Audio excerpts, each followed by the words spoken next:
Good evening, ladies and gentlemen. Welcome back to the channel. My name is Isaac Joel, and today we're going to be breaking down Marvel Studios' latest film, Deadpool and Wolverine, starring Ryan Reynolds, Hugh Jackman, and directed by Shawn Levy. If you're familiar with Shawn Levy's work, he has mostly directed family-oriented films such as Cheaper by the Dozen, Night at the Museum, Real Steel, Date Night. These are movies that I grew up watching and I absolutely loved. I thought they were funny. I loved the actors, the characters, the world that he was creating. It really seemed like he was an imaginative director. It seemed like we were living in an era where directors did not tap into their childhood wonders and their wishes and their dreams and wanted to make that on the silver screen. And so when I looked at Shawn Levy's work, I really felt like he was one of us. He was someone like me who was really ambitious and driven and motivated to wanting to create the best movies for everybody to watch. He doesn't strike me as a director that just sticks to one specific genre. He really likes to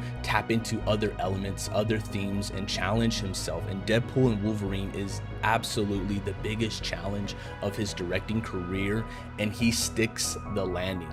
This movie is absolutely phenomenal. I was blown away when I watched this in theaters for the first time. I cannot wait to see it again. This will be a completely spoiler review, so if you have not seen the movie as of right now, I really recommend that you go watch it, come back, listen to the review, or if you really just don't care about spoilers, anything like that, then feel free to listen. But this is a movie event of the year. You really don't want to ruin the surprises and all of the cameos that are in there. If you want to watch my spoiler-free reaction right out of the theater, that is uploaded as well on the channel. You can go watch that. It's 2 minutes long. I give you my general thoughts on the movie right after I saw it. However, this is going to be a deeper breakdown of the film, and I'm going to kind of tap in a little bit more into the pros and the cons, the things that worked for me and the things that really did not. Wade Wilson's journey as a character has really evolved, and this is one of my favorite aspects of the film. When we find him in Deadpool and Wolverine, he's at a low point in his life.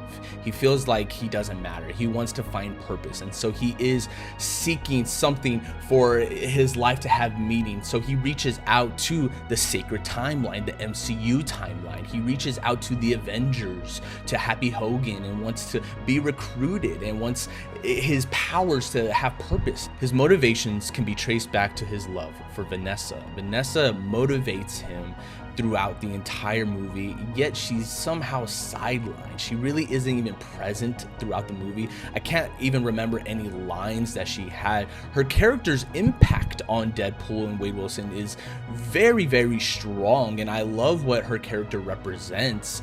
I just don't think this movie did her justice at all. Wade is working at a car dealership with his best friend Peter, and he's really just kind of living a normal life. Him and Vanessa are broken up, and he's trying to earn his way back into just a normal life. He doesn't want to be Deadpool anymore. He doesn't want to be a superhero anymore. He kind of gave up on that life, and he just wants to be a civilian. There's a beautiful and heartwarming birthday scene that takes place with all of the characters inside Wade and Blind Al's apartment, and it's a real sentimental moment in scene. You kind of have little glimpses of everyone's chemistry, and you kind of feel where they're all at in life. But this is the only moment that you have in the film with those side characters, with people that he claims are his family, his entire world, the people that he cares about the most. And yet in that particular birthday scene, it really doesn't feel like he cares about them. He's kind of just ignoring them, making fun of them, and it's hilarious. It's a funny scene, but in the grand scheme of the movie, it really kind of strikes me that he doesn't really want to save these people or cares about them at all, and he's willing to leave his timeline behind. But that's not the case in this movie. On his birthday, he is recruited by the TVA, Mr. Paradox. They reach out to him, they kidnap him essentially, and they explain to him that he has been called to join the sacred timeline. Now, nothing is ever what it seems with the TVA. At this point, we've seen Loki, we've had a glimpse of what the TVA is and what it is that they're kind of after.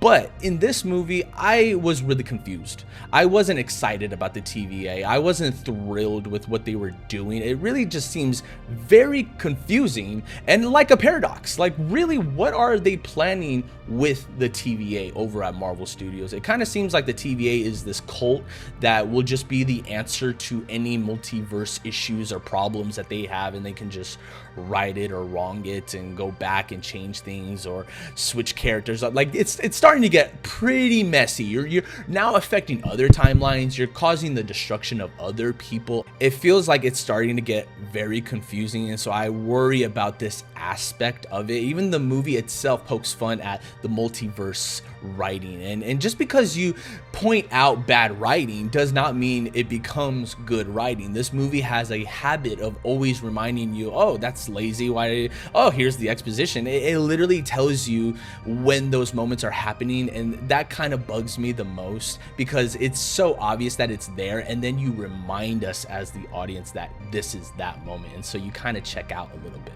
I didn't love Mr. Paradox as a villain. I felt like he didn't have any real moment to show how terrifying he is, or even why he's doing what he's doing. He's just kind of explaining everything, and the TVA is completely absent from what kind of renegade actions that he's causing and the disruption that he's causing throughout the other timelines. And it's not until it's too late when the TVA catches on to what Mr. Paradox has been up to. I don't feel like they wrote him to be a clever, smart villain. And listen, Deadpool himself is the comedy. Everything comes through him. I feel like if you have really grounded, strong, raw villains that show why they're so powerful and menacing, such as Ajax from the first Deadpool movie, then and only then do you have a great movie. Hugh Jackman makes his return as Wolverine, and we have not seen him since Logan. I saw that movie in theaters twice. I took my little brother to go see it because I really thought it was influential in what it was that Marvel was doing at the time. I didn't think Logan was a masterpiece or the best comic book movie of all time. I feel like people really over exaggerate how good that movie is, and that's not me underrating how phenomenal Logan is. I think the script is phenomenal. I think the story and the performance as an actor from Hugh Jackman and Patrick Stewart is so palpable in that movie, but I don't think it's a comic book film. I don't think it's a good X-Men movie. It really does away with all of those fun aspects and the action. I can't honestly even say that this is Hugh Jackman's best Wolverine performance ever. Me personally, I'm a big Days of Future Past fan. I felt like that movie was the perfect closing chapter on that whole entire Fox era, but they still continued to make more movies, and they got worse and worse after that. So I really feel like the peak was Days of Future Past in terms of Wolverine, Hugh Jackman. However, he is having the most fun in this film, in this performance. They're giving him so many variations and versions to work with, and he goes full feral. Everything that you've ever wanted to see Wolverine do, he officially does it in this film. He wears all of the costumes, all of the looks, even the old man Logan Clint Eastwood look. You finally get to see where it is that the MCU could have potentially taken Wolverine had they not lost the rights all the way back. Now, if you're an average moviegoer, you're probably not familiar at all with the Fox Disney merger, and this movie is going to really confuse you. This movie is really designed and tailored for the fandom, the online fans that have been really dedicated, and the people that have grown up in the last 20 years with superhero films, and where that genre has pretty much progressed and digressed over time.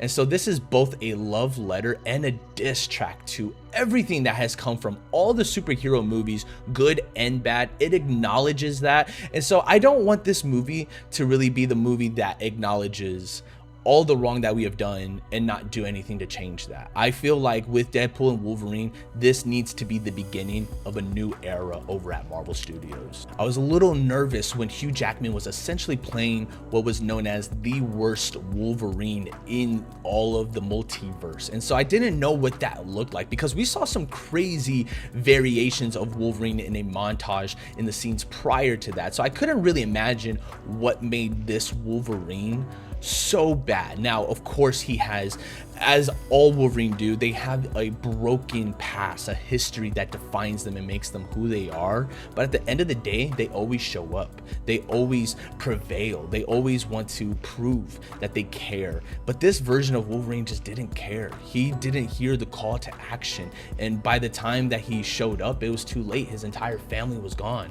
And so I feel like we've seen iterations of this Wolverine before, even in Logan, where they essentially lost to everybody. Everybody died. What they're doing with the Wolverine character is heartbreaking. His backstory is devastating, but I feel like it was missing something. Throughout the film, you see flashbacks from Wade Wilson's journey as Deadpool, all the moments that really have impacted him and made him and defined him who he is. And so I felt like with this new version of Wolverine, it was a fresh start to kind of explore that history. I was disappointed when we didn't see any of the Fox X-Men. Patrick Stewart, James Marsden, Halle Berry, none of them returned into this film. And listen, all of the other cameos, which we will get to, are amazing, are fun. However, if we're talking about levels of impacting the story and really hitting home, this movie should have been a full circle, because if you were in the beginning, in the genesis of the superhero era, X-Men was the first superhero movie essentially to kick off everything. If it wasn't for X-Men, we wouldn't have Spider-Man, we wouldn't have Batman Begins, we wouldn't have everything that we have today. And of course, people point out, well, hey, they had those ridiculous leather costumes at the time, and that was influenced by the Matrix. I really believe that that movie had to walk so that Deadpool and Wolverine can run. And I'm one of those fans that thinks X-Men Origins Wolverine is a masterpiece. I saw that film as a child and loved every minute of it. And I know that movie has its flaws. I know it's ridiculous. But again, you have to respect the history and everything that has come before in order to really appreciate Deadpool and Wolverine. And I love every moment of this film. I just feel like there should have been some new flashbacks. We should have felt something from especially Cyclops, because everybody talks about how he is the X-Men. And I understand that Hugh Jackman has kind of taken up that mantle just because he's played the character the most. However, it is factually known that in the comic books, Cyclops is the X. Cassandra Nova is the twin sister to Charles Xavier. Again, no flashbacks, no connections. There's no James McAvoy, no Patrick Stewart. So you don't really feel like, oh, they could be connected. They do have the same mannerisms, or they've had rivalries before and fights and battles. She kind of just shows up and does a little bit of exposition, tries to take over timelines or something. To be honest with you, I'm still confused on the entire final act. It was not impressive. She was not a good villain. I was really excited to see what Cassandra Nova was going to bring to the table with this movie. Is she going to be a worthy villain, the first villain to Deadpool and Wolverine? And it doesn't really even feel like she is their main adversary. It feels like Mr. Paradox is that, and she's kind of just using him as a puppet. It's kind of hard to pinpoint exactly who the main villain is in this movie. But I feel like that really doesn't matter, because the audience is here for the chemistry between Deadpool and Wolverine, and it is great. The buddy comedy aspect between the two. I see the comparisons between trains, planes, and automobiles, and the cameos in this film do feel more like supporting roles, and I was blown away by every single one of them. I really was not spoiled by them, and so my reaction seeing all of these characters for the very first time back on the screen after God knows how many years was a fever dream. I was not expecting them to go to these far lengths, and I'll even admit I was kind of hoping they were gonna even go further, push that even further, but I can tell that they are just scratching the surface with this film. I think Secret Wars could definitely be that big, ambitious movie that we're all hoping for. However, Deadpool and Wolverine is massively better than Doctor Strange Multiverse of Madness. I think we were all expecting way too much out of that movie. Now, it was kind of cool seeing John Krasinski come and do Mr. Fantastic, but seeing him die 4 minutes after he was introduced was just disappointing. It felt like they were really kind of making fun of us and trolling at us, and I enjoy what they're doing over at Marvel, really knowing and connecting with the fan base now more than ever because of social media. However, don't let that distract you in your storytelling. Elektra, Jennifer Garner, Wesley Snipes as Blade, and Channing Tatum as Gambit. These are characters we never thought that we would see again on screen, and this was, again, just scratching the surface. I really love how they poked fun at their history in both the making of their own movies and the characters themselves and how they're kind of ridiculous. It was awesome seeing Wesley Snipes and Ryan Reynolds make up. I know that they had a huge rivalry and feud when they worked together on Blade. It seemed like this movie was much bigger than just making another popcorn flick. It was about bringing everybody together. Those who felt like their stories were essentially never finished and never really told, they finally have their character arcs. They finally have their happy ending. Every hero deserves a character arc and feeling like they have fulfilled their destiny, and I believe that Jennifer Garner and Wesley Snipes and Channing Tatum have done that.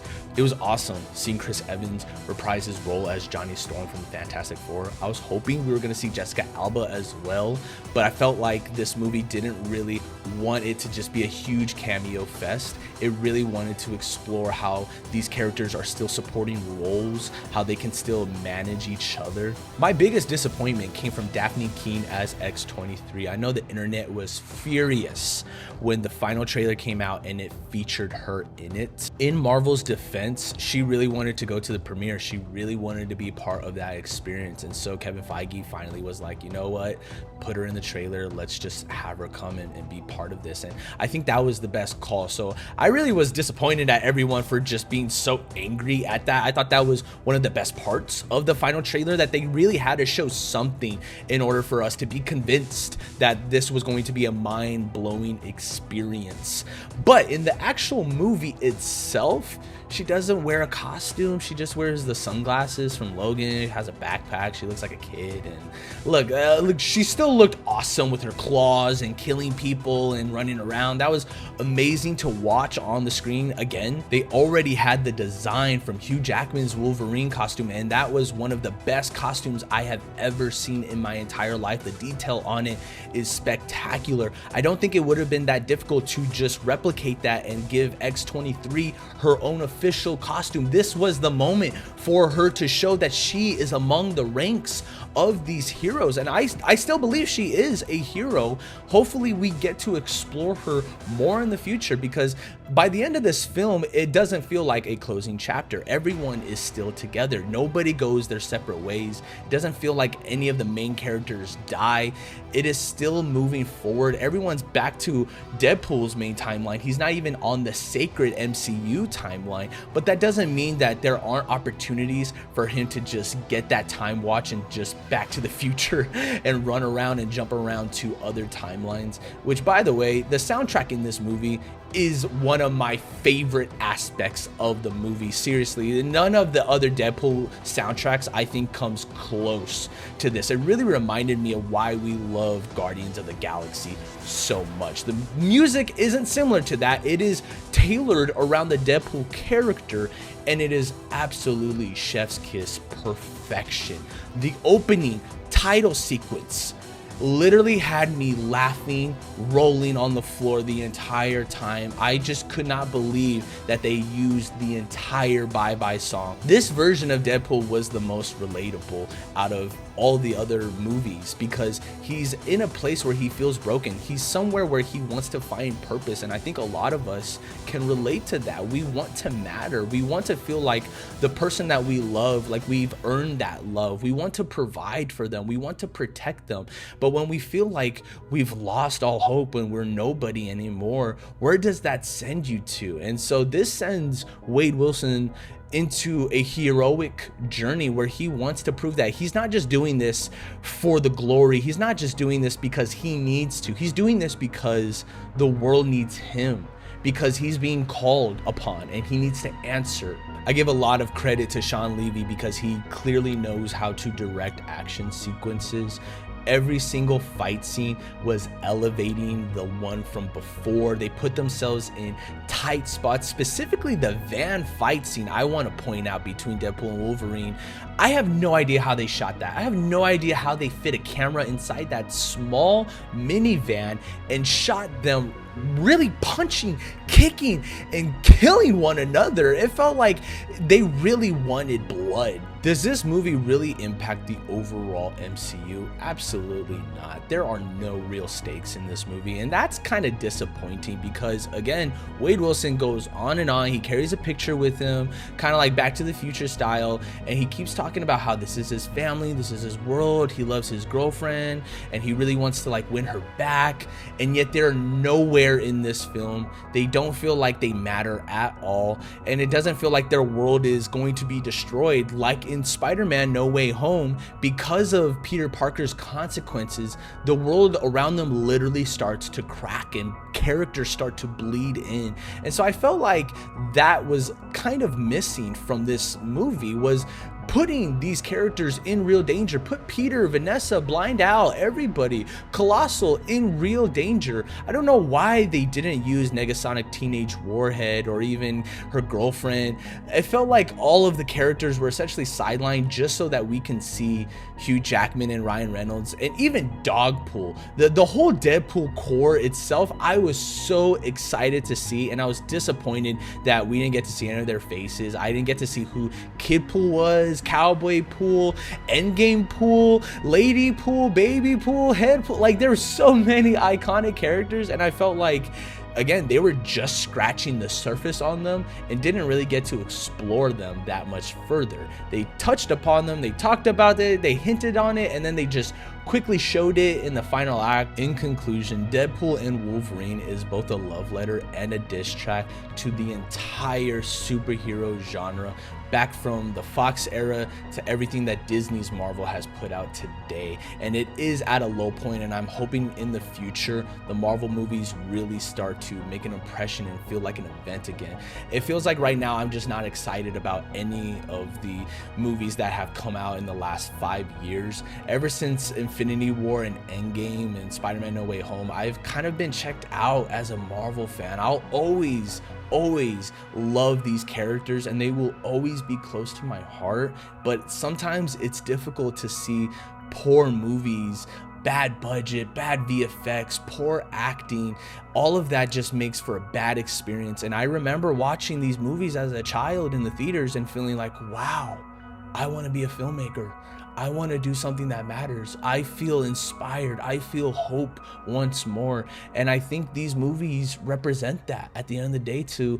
No matter how old you are, no matter what your gender is, no matter what your race is or what you grew up, what religion, what you believe in, what your politics are, at the end of the day, we all connect through these characters. We all love Deadpool and Wolverine, and I'm so grateful that this movie exists. I never thought that I would live to see Wolverine pull out his iconic yellow mask. It was one of the best childhood moments of my life. In no shape or form do I think this is the best Marvel movie of all time. I don't think it's a masterpiece.